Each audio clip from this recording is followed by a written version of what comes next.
பலருக்கும் அடிக்கடி ஏற்படக்கூடிய சந்தேகம், காய்ச்சல்னால மூளை பாதிக்குமா? ஒரு சராசரியா இப்போ ஒரு 100 டிகிரி, 102 டிகிரி அப்படி ஒரு டெம்பரேச்சர் இருக்குன்னு வச்சுக்கோங்களேன். இந்த டெம்பரேச்சரோட அளவு மூளையோட செயல்பாடையோ, இல்ல மூளைய நிரந்தரமாவோ, தற்காலிகமாவோ பாதிப்பை ஏற்படுத்துமா? அப்படின்ற ஒரு கொஸ்டின் இருக்கும். இதுக்கு பின்னாடி நம்ம பார்த்தோம்னா, ஏன் டெம்பரேச்சர் ரைஸ் ஆகுது அப்படின்றத நம்ம சிம்பிளா தெரிஞ்சுக்கணும் அப்படின்னா, நம்ம பாடியோட இம்யூன் சிஸ்டம் ட்ரிகர் ஆகுது. ஏதோ ஒரு காரணத்தினால நமக்கு ஏதோ பிரச்சனை ஏற்பட்டிருக்கு அப்படின்ற ஒரு ட்ரிகர் கொடுக்கும்போது, ஹைப்போதலாமஸ் என்ற தெர்மோ ரெகுலேட்டரி சென்டர் தான் இந்த டெம்பரேச்சரை இன்க்ரீஸ் பண்ணுது. இன்க்ரீஸ் பண்ணும்போது உடம்போட வெப்பநிலை உயருது. சிம்பிள் தான் இது. இது எதன் மூலம் வேணாலும் ஏற்படலாம். ஒரு உடம்புல ஒரு புண்ணு வந்தாலும் ஏற்படும். வைரல் இன்ஃபெக்ஷனாலையும் ஏற்படும், பாக்டீரியல் இன்ஃபெக்ஷனாலையும் ஏற்படும். இப்போ நம்ம கிருமியை பத்தியோ, அந்த வேற ஏதோ பத்தி உயிரினங்களை பத்தியோ நம்ம பேசல. இந்த உயர்கிற வெப்பநிலை நம்ம டைரக்டா நம்ம மூளைய செயல்பாட்டை பாதிக்குமா அப்படின்றதுதான். யூசுவலாவே நம்ம மனிதர்களுக்கு வருகிற காய்ச்சல்னால 80% வரைக்கும் வைரல் இன்ஃபெக்ஷன் தான்.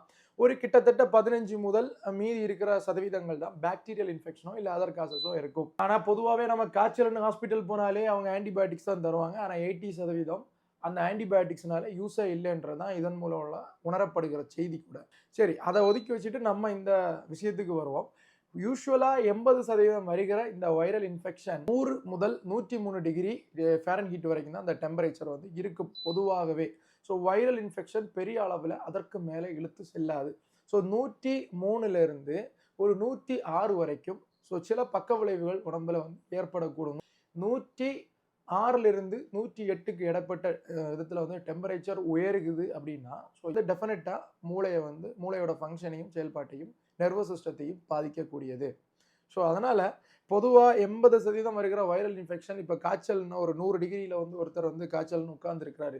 என்னடா 100 டிகிரி காய்ச்சல் இருக்கிற எங்கள் ஹாஸ்பிட்டலில் கண்டுக்கவே மாட்டேன்றாங்களே இப்படின்னு சிலர் ஆதங்கப்படுறது உண்டு. பொதுவாகவே 80% 103 டிகிரி வரைக்கும் நம்ம ஒரு பயமும் வேணாம். இன்கேஸ் 104 டிகிரிலேருந்து 106க்கு இடையில இருந்தால் கூட நம்ம கொஞ்சம் கவனமாக இருந்தால் மட்டும் போதும். பொதுவாகவே 103க்கு கீழே தான் இருக்கும். ரொம்ப அபூர்வம் தான். நம்மலாம் ஒரு மாசத்துக்கு ஒரு பேஷண்ட் கூட தான் 103க்கு மேல நம்ம பார்க்கறது. மோஸ்ட் ஆஃப் த பேஷண்ட்ஸ் எல்லாமே 103க்கு கீழே தான் இருக்கும் அப்படின்றது நம்ம யதார்த்தமான ஒரு உண்மை தான். அதனால நம்ம இந்த டெம்பரேச்சர் எந்த டிகிரி மூளையை பாதிக்கும் அப்படின்றது நம்ம தெரிஞ்சு வச்சுக்கிறது ஒரு நல்ல விஷயம்.